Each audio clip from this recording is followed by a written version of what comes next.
You're supposed to be studying that too. No, he's an honor.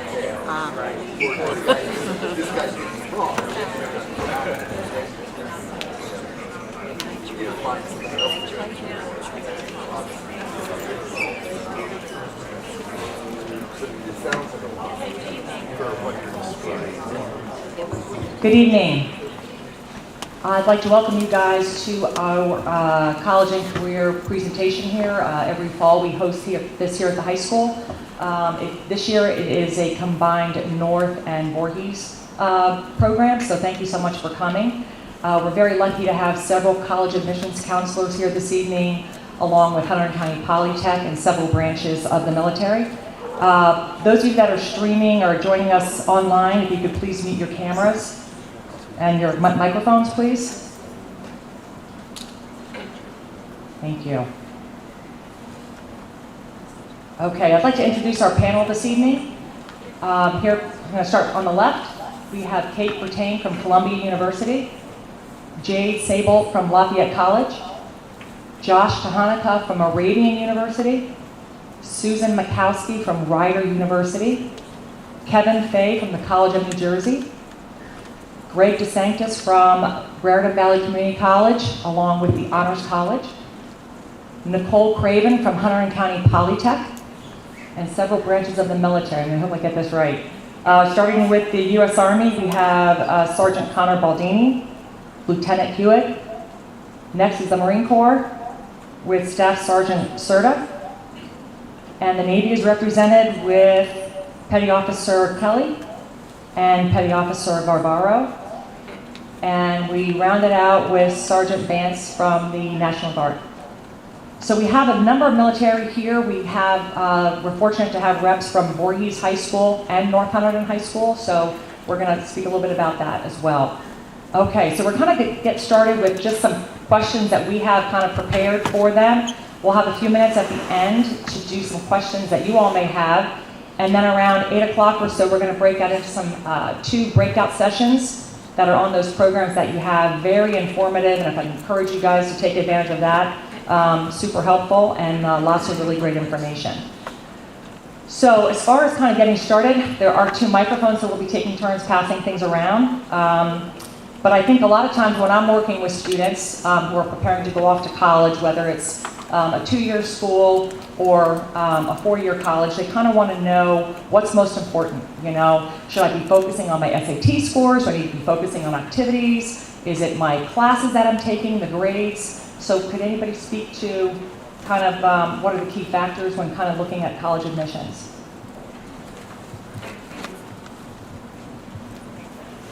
I'll start by default since I have the microphone. I'll pass my phone. So there's a wide range of colleges here tonight, and I can speak, I think, for all of us when I say that there's no one factor that is going to get you admitted into college. There's a wide range of factors that colleges are looking for. There are everything from grades to course rigor, to standardized test scores, to leadership, to activities. We want to know you as a person. We want to know what you're doing inside the classroom, but also outside the classroom. And that could be anything from a job, to sports, to family responsibilities. These are all things that we look at when reviewing an application. Anybody have anything else to add? Okay, perfect, thank you. We're kind of going to jump around a little bit. I'm going to ask another couple more college questions since we have the microphone kind of down this way. We have a lot of students for several years. The SATs and ACTs were kind of test optional. Some colleges are kind of ramping that back up again. Can you all speak to that about students who are considering either submitting scores or not submitting scores, and what would be the best factor to help them determine whether they should or they shouldn't for a test optional school, let's say? I think what you may want to start to recognize as we go through all of this is that we're all going to be very similar, but we're all going to have some nuances. So for those of my colleagues that are at this end of the table, how many of us are test optional? Perfect.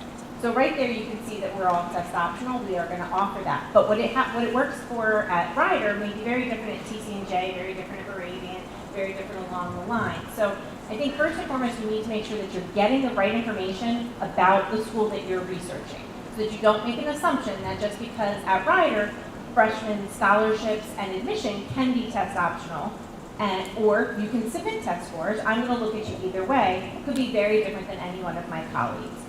When you decide about going test optional or not going test optional, that research is going to be very important, because there could be a program or two at the school that you're considering that you want to study in that happens to not allow you to apply test optional, or there's certain criteria in addition to the materials that you're already submitting because you're not submitting a test score. So you really do need to make certain that you're doing that research.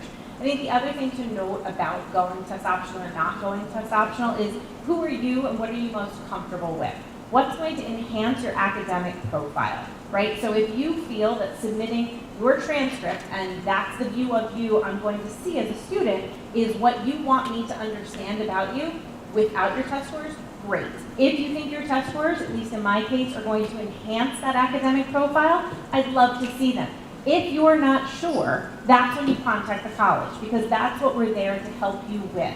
Our specific nuances to our specific application process and who we're looking at to enroll in our institution. The other thing too is, I always recommend to students try taking the test. You don't know what it's going to come out to be. You've made up this worry in your head for all these years that one test is going to make or break your college opportunities. But perhaps you go in, you take that test, and it comes out wonderfully for you. Or perhaps that shows that maybe that's not the best choice for you. I do always suggest to students that maybe you take it more than once. That first time is just to kind of get the bugs out, to try it out, to see how it goes. And the one last piece of advice before I turn it over to my colleagues is sometimes students, when they walk in and take the ACT, do so much better than when they walk in and take the SAT. And one of the biggest reasons is because it's called the ACT. You haven't freaked yourself out about taking that test because it's not something that you've been talked about, at least not here in the Northeast. So give yourself a chance, go for it, but ask the questions of the school instead of making an assumption that just the way I do it at Ryder is not going to necessarily be the way that Jade does it at Lafayette. Anybody anything to add to that, or? Perfect. Lots of times when we are doing scheduling in the guidance office, students have the option of maybe trying an honors level class or maybe an AP course, but they're concerned about their GPA. I might not do as well in an honors course or an advanced level course or even an AP course, so they hesitate. Could you speak a little bit to like the academic rigor as far as kind of where you start out in high school and kind of where you end up and what you're maybe looking for?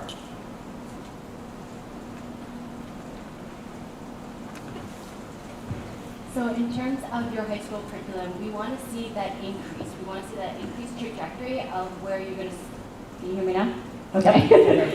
We want to see in your first year, your freshman year, we want to see maybe you want to start off with honors or 2 honors, depending on what the right level of challenge is for that student. And then throughout your curriculum at the high school, we want to see an increase in rigor. So maybe add a few more honors classes, try out some AP classes, maybe try out some electives that you might be interested in. But we want to see that increased trajectory. And in addition to that, we also want to see the GPA getting stronger. And the often question about, I'm sorry, I'm going side here, but oftentimes folks are going to ask, well, what if I take an AP class and I get a B, or I take an honors or a college prep class and I get an A?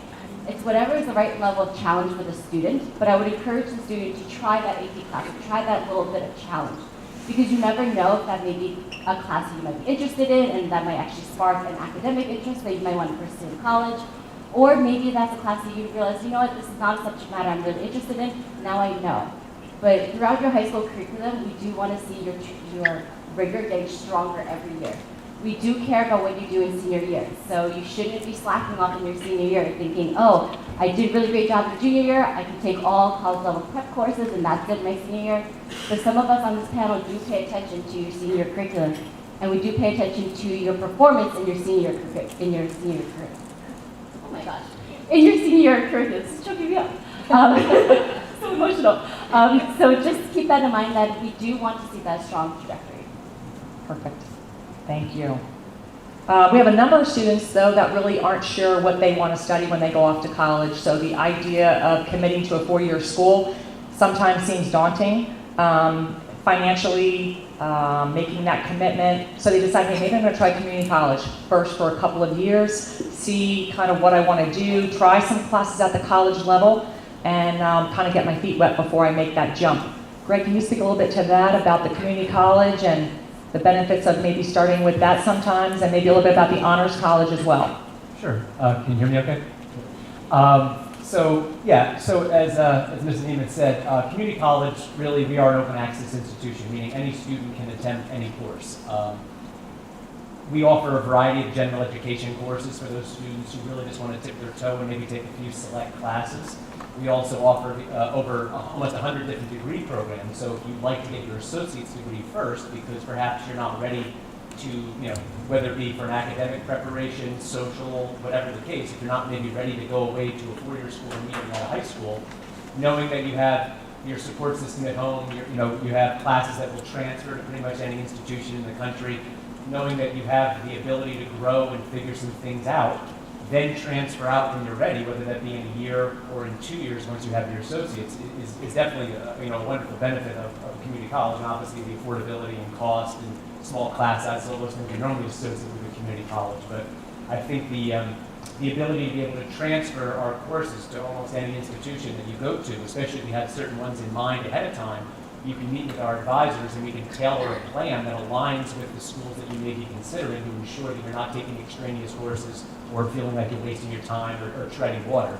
So you can use community colleges for a variety of reasons. That could be taking a class or two while you're juniors or seniors to get a head start on your college career. To get a sense of classes. For sometimes you don't take an AP class, you worry that you don't have rigor. Well, taking a concurrent enrollment class or taking other classes offer other opportunities to show rigor. Then again, like I said, you can come to the college, you can try out career prep. We have other options which are not kind of a non-academic side. So if you're thinking, I don't really know if I want to go to college and spend 6 or 8 years learning a lot of math and English and science and history and all those things, I'd rather learn some tangible skills that I can use in the workforce right away. We have a separate side of Raritan Valley that allows for that, our workforce program. So you can come in as an 18-year-old, and by the time you're 20, you have a job and you're making a livable wage, you can support yourself, and you're already off on your career. So again, we try to be a little bit of everything to everybody because again, we know our students come to us in all shapes and sizes, all walks of life. So again, we try to be as adaptable as we can. Okay, thank you. I'm kind of working my way down towards you, Nicole. So lots of times we have students in high school that are definitely knowing they want to pursue maybe a culinary field or auto mechanics or construction or computer animation. Hunterdon County Polytech offers a number of vocational programs and as well as a number of programs where students can earn college credit. One of my favorites is the career prep program where students as seniors can take classes at Raritan Valley. And the good news is you pay for the tuition up front as parents, but if your son or daughter earns a B or better, Hunterdon County Polytech reimburses you. So again, it's 2 classes in the fall, their senior year, and 2 classes in the spring. Lots of times that's a great opportunity for them to kind of get on the college campus and get a feel for it. So if you can talk a little bit about that, Nicole, and maybe some of the other programs you guys have from the vocational to the academic component. Yeah, so kind of coming full circle, we talked in the beginning about how colleges are looking at the whole student. And Polytech is just a continuation of that. For students that have a specific career area that they think they want to pursue, they have an opportunity to not only study that for 2 years, but to also get involved beyond the classroom. We have career-focused student organizations where our students actually compete locally and nationally, earning scholarships and awards that help them to stand out in other ways in leadership or academic rigor.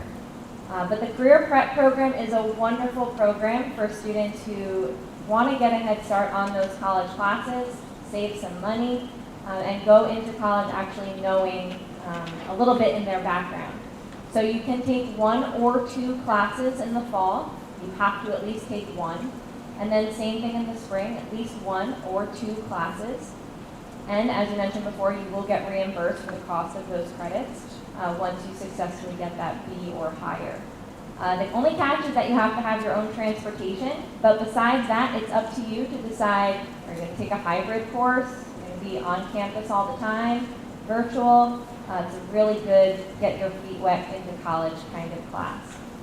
But if that's not your track, Polytech offers more than 20 different other career areas where you can do work-based learning, get an apprenticeship while you're in high school, earn some college credits perhaps that will transfer to a different school wherever you want to go, or just get some hands-on work experience in fields like automotive or construction or heavy equipment or computer science. Really, we have tons of options. And you guys always have an open house in January. We actually have one in October. In October, So okay. we do have an open house coming up in a couple of weeks. You can come and see our classes live in action and talk to the instructors and see if it's going to be a good fit for you for next school year. Great, thank you. Kind of working our way down with the military. Lots of times some students will decide they would like to go to college, but they want to maybe do the ROTC program and make a commitment to the military. So Lieutenant Hood, if you can talk a little bit about that. We've had students that have gone off to, let's say, Virginia Tech, I know, for example, and done the ROTC program, and maybe talk about the benefits of that and where that can lead. Absolutely. So ROTC, I'll be honest, it's going to be a little bit different for each branch. The requirements to be able to get into it, the requirements to stay into it. It also varies on what university you go to. So me, myself, I went to Norwich University. It's a military academy in Vermont. So it's going to be a much more rigorous type of ROTC than, say, if you went to like UConn as a civilian school. Typically, ROTCs depends on your commitment will depend on like how many years your scholarship for. So say you have a 4-year scholarship, you will have a 6-year commitment after you graduate. If you have a 3-year ROTC scholarship, you're looking at 4 years, and then if you do a 2-year, you're also again looking at a 4-year commitment afterwards. Again, that's strictly for the Army. It's a little bit different for the other branches. I don't know if you guys have anything on ROTC for your guys' branches. Good, I don't need it. Guys, how many of you by show of hands are looking at Rutgers University? A few hands going up. All right, so I graduated Rutgers in 2014. I came out of that school $100,000 in debt. I am 31 years old. I'm still paying it off. If you are the least bit curious about the military, please give us the opportunity to close that gap for you. Any service up here, not just the Guard, any one of us can pay your tuition. 100% tuition. Guys, don't make my mistakes. College is a very good thing. It is worth having. It will help you excel in your career, whether that's civilian side or militarily. But $100,000 is a lot of money. And that was about 8 or 9 years ago now. Probably hasn't gotten cheaper. So please, give us the opportunity to help you guys out. How about anybody else as far as the military, just the educational benefits by, every year we have students enlist right out of high school, whether it's the Marine Corps, the Army. You know, a little bit about that, Sergeant Baldini. Yeah, so I think the education benefits are also pretty similar across the branches. I know for active duty service, while you're active duty, with the Army we have what's called tuition assistance, where you can take, like as a full-time soldier, you can also take classes online or in person, and the Army will pay for that $4,000 a year in TA that you get, as well as you qualify for the Pell Grant. So it's close to $10,000 a year during your active duty service that you'd be able to use towards education.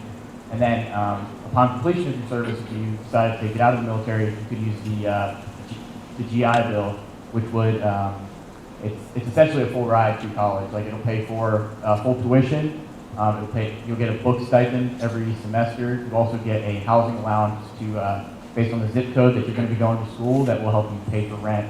So you're really not too worried about costs during that period of time. But yeah, I think the GI Bill is pretty standard across the board as well. Anybody else have anything to offer or add? Yes. One thing that's unique to New Jersey National Guard, we waive your tuition 100% to any state school. Sergeant Baldini talked about the GI Bill. The other branches up here are full-time, so that's how they earn that GI Bill, and they're able to cover your tuition to any school, not just a state school in New Jersey. For the guard, it's part-time. You get free tuition to any New Jersey school, but it's not as widely applicable as the GI Bill. So that's one of the differences that I see a lot of people get a little wrapped around the axle on. So I just like to point that out. Okay, circling back, lots of times when students kind of hit their junior year in guidance, we certainly talk with them about letters of recommendation. So if I'm kind of swinging back towards the college side of the table here tonight, and just the importance of letters of recommendation and what they can do for a student, and encouraging students to forge relationships with their teachers here at the high school by staying after school, getting extra help, by taking advantage of resource centers that students know what I'm talking about, that they have access to during the school day. So can someone talk about the importance of those letters of recommendation and how they maybe separate a student? They all look the same lots of times academically, similar grades, similar classes, but those letters of recommendation, what they do for the application process. Again, there may be some slight differences among various institutions in terms of what they're trying to garner from the letters of recommendation, but I believe for the most part, institutions are trying to get a sense of who you are as a person through both the letters of recommendation, frankly, and your essay and then personal statements.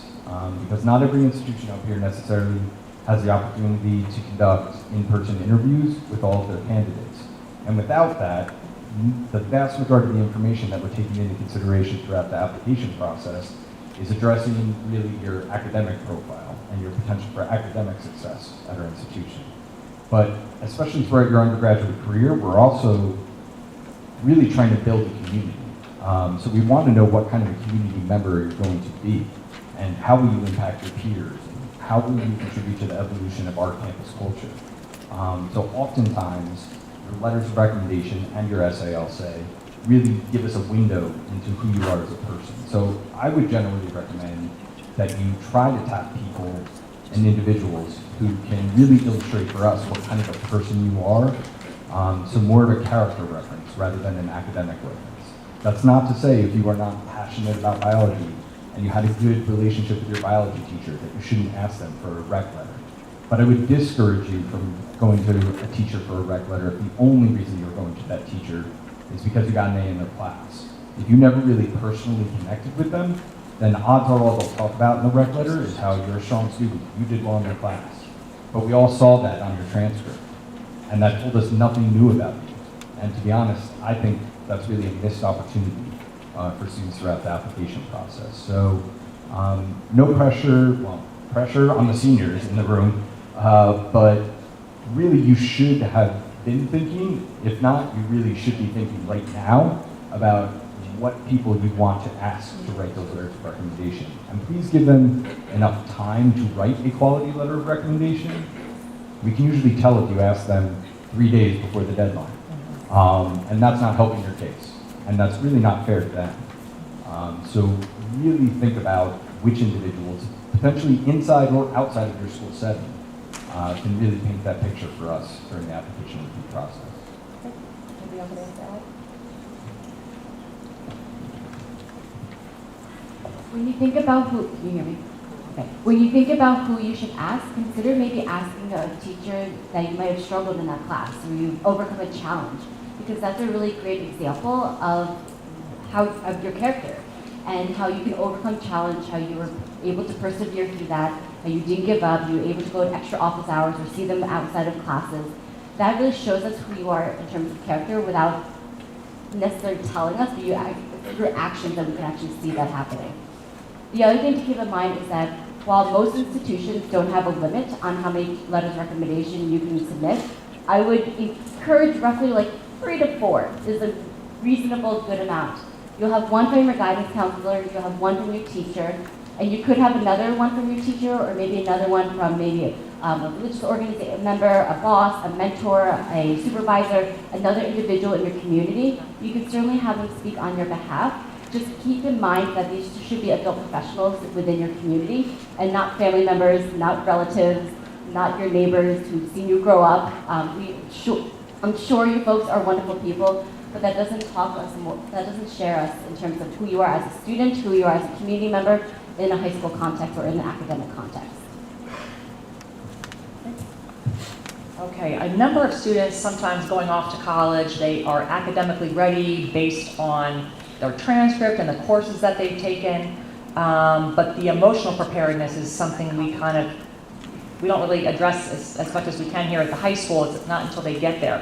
What are some challenges that you may find students kind of encounter, whether it's in the military, if they're enlisted, or whether it's with college? What are some challenges, whether they might be academically ready? What are some things, some kind of red flags or things to be on the lookout for students and parents? I can start from the college aspect. One of the things that I noticed for students who may struggle a little bit with the transition, and I'm going to advise you all as family members, please share this experience and this process with your student. I think the students that struggle most are when their family members tend to be on both sides of the extremes, meaning that the parent does absolutely everything for them, and the student doesn't ever get a chance to do anything and actively be engaged and involved in the process, or the opposite end, where the family members are not involved at all, and you have a 17-year-old trying to figure absolutely everything out on their own. I think those are the two situations where I see students come in potentially with the most difficulty with the transitions and the struggle. In addition to that, I would definitely recommend trying to connect with as many people from the institution as possible that you're going to be going to. That's certainly going to help with your transition. It's going to certainly help put you at ease with where you're going and your comfort level. So during the admissions process, you're working with the admissions counselors, and we're all great. Don't get me wrong, we're great. But when you start at a school, we hand you over to the college community, and our job is to go work with the next set of high school seniors. So we are no longer with you at that point in time. So if we are the only person you know and the only person that you have worked with, you're going to potentially put yourself at a disadvantage. And I know that every single admissions counselor urges you, tries to connect you with other people from campus. So again, I think that's something that can certainly help. I would totally echo all of that, and I would add to that now is a great time to start letting the student make some of those decisions and some of that action, right? I know it's easier sometimes as a family member or a student supporter to, I'm just going to pick up the phone and call because my kiddo's in school, or I'm just going to send the email, or I'm going to schedule the visit. And that is great, and we want you as part of this process. I equate it to you kind of helping your student learn to drive. Put yourself as the backseat driver. You're still in the car. I'm still letting you be in the car. I'm still letting you be part of the process. But they kind of have to take the lead. You want them to be happy. So part of that is to help them find the right fit for them in the school that they're selecting. And so they do have to be part of the process. They do have to be asking some of the questions. They do need to be listening to some of the answers and getting the resources so that when they get there, they're equipped with, I don't need to call home, I know where to go. Because as part of the process, I learned who to talk to. I learned what offices handle which situations. I know where to go, and I can advocate for myself and go to that space and ask that question. I think it's helping them get to that point where it's okay to talk to an adult, right? I know that that's not always the most comfortable thing. We don't seem too scary to me, but I get that that may not be where your comfort is, but you have now a year to work into that and get comfortable and attend the visits and attend orientation and become part of what that community is going to be, because we're there to help you. But you have to be okay with asking for that help and knowing where to go for it. So partner in this, but let that student kind of lead the charge. And I know you're probably thinking, my kiddo is sitting in their room, they're not leading anything. Well, let's figure out how do we get them to lead that, right? Like, let's nudge in that direction. Because eventually they're going to be at school and they need to be leading that schooling themselves. So don't be like the mom that we had at Ryder many, many moons ago, whose student was from California, and she rented the house across the street for the first year of freshman year to make sure that everything was going well. And then she liked it so much, she moved into the house across the street for the last 3 years. You don't need to do that. Get the kiddos ready, they'll be fine, and you can go back home. Everything will be okay. That's what we're here to help with. And I wish I was kidding, but it's a true story. Yeah. So I know, when students typically come back sophomore, junior year, things tend to kind of ramp up and they want to get involved in all these activities. And and they join a bunch of clubs and they ramp up their academics, and we start to see kind of the wheels start to fall off the bus. And we always try and encourage students in the guidance department. You know, it's not really the quality of activities, it's more, it's not really the quantity, it's more the quality. And I think maybe we're leaving some students here by letting them know they don't need to do 80 bazillion activities and flip pancakes and wash cars and make cookies, and you know, what are you looking for as far as service and as far as leadership? And because I think there's a lot of pressure on students, and certainly then on parents, because now they want their student to do all these things. And so can anybody speak to that a little bit? So I think this is the perfect way for us to explain, for Lafayette specifically this year and going forward, we are exactly looking at that activities page. So the activities page gives you the maximum of 10 activities to list. And the Common App encourages you to rank them. So number 1 is the most passionate one you're excited about, the one that you're really core to your identity, or something that you're really excited about, you're passionate about. And it trickles down from there. With Lafayette this year, we are now only looking at the first 6. And so that's new this year, and that's something that we are definitely emphasizing, in the sense that we care about the quality of your activities, not the quantity of what you're doing. We know that you're very busy individuals. We know that you not only have classes, but you also may be participating in sports, in theater, in community service, and other clubs and organizations. And so we value your time, and we value the decisions that you've made and what you're excited about. And so that's why we care about the first 6 activities that you list on your Common application, because we care about the quality of it, the quality of it, yes, and not the quantity. So when you think about what you want to reflect on the activities page, think about what is so core to you. What is something that you're really excited about, that you're happy to dedicate hours of time, effort, your energy. This is something that you personally have chosen to really dedicate towards. And so why is that the fact? Let us know about that, because that's something that we want to learn about you. That's something that makes you different. That's something that makes you unique. Whether that's research, a part-time job, maybe supporting a family member or helping out family responsibilities. These are all different activities that are really core to who you might be. And so that's something that the colleges want to know about that. I think this very question has led to a lot of stress and anxiety in our society. It's the check the box mentality of, like, you know, my son, my daughter, or I have to do this, have to do this, have to do this, have to do this. Your first job and your most important job is school, and then everything else is secondary to that. You know, in terms of my advice, I have a child at North Hunterdon High School, so I'm a parent in this district as well. My child, does 4 to 5 activities right now, but there are activities that he has completely entrenched himself in, because he has true interest, true passion in those areas, and that is exactly what a college will be able to see based on the years that they participated, awards that they have won, leadership that they have held, activities or seminars that they have been able to be part of. So it's not exactly quantity; it is definitely the quality. From a military perspective, I know a lot of the colleges, we've talked a little bit about what they're looking for as far as leadership and service. Can some of the branches speak to kind of what you're looking for as someone enlisting in, whether it's the Army, the Marine Corps, the National Guard? Kind of, we have the recruiting process, of course, but what does that look like? So the process, so as seniors, you're eligible to start the process with all the branches of military service. And kind of to hit on the question about, like, that question, as well as the question from before about, like, when you actually get there, what you're going to get. One of the benefits of starting the process now as a senior is that after you've made the commitment and you've enlisted into the Army per se, you are put into what we call the delayed entry program, which is an opportunity for your student or your senior to get training and mentorship from our non-commissioned officers, who are the recruiters, who will spend at least once a week time training and teaching your student and preparing them physically and mentally for the rigors of military service, and kind of instilling into them those qualities that they're going to get from the military, like leadership, discipline, and that kind of stuff. But yeah. And you look at certainly the high school transcript, any kind of discipline, I mean, all those factors kind of yeah, all that stuff, that helps us as recruiters kind of,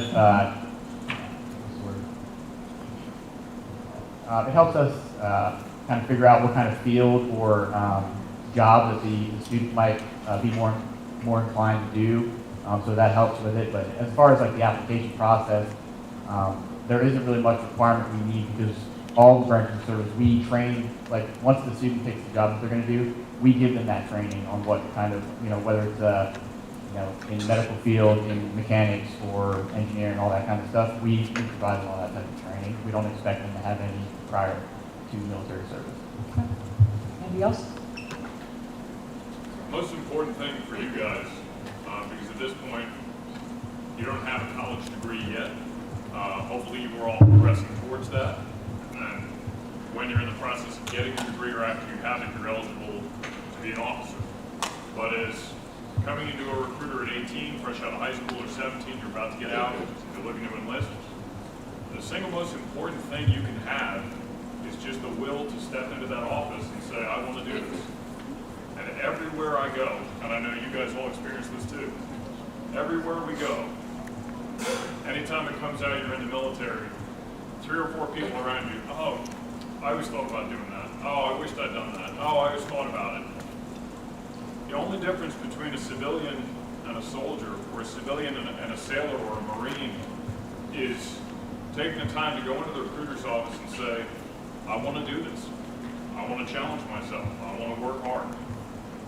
It's like Staff Sergeant Baldini said, whatever job you pick, we are going to train you to master that profession.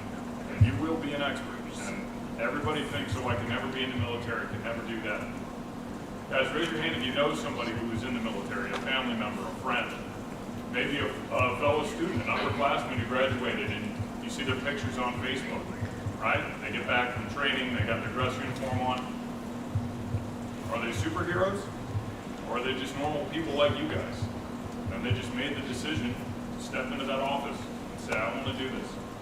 That's really all you need to get started.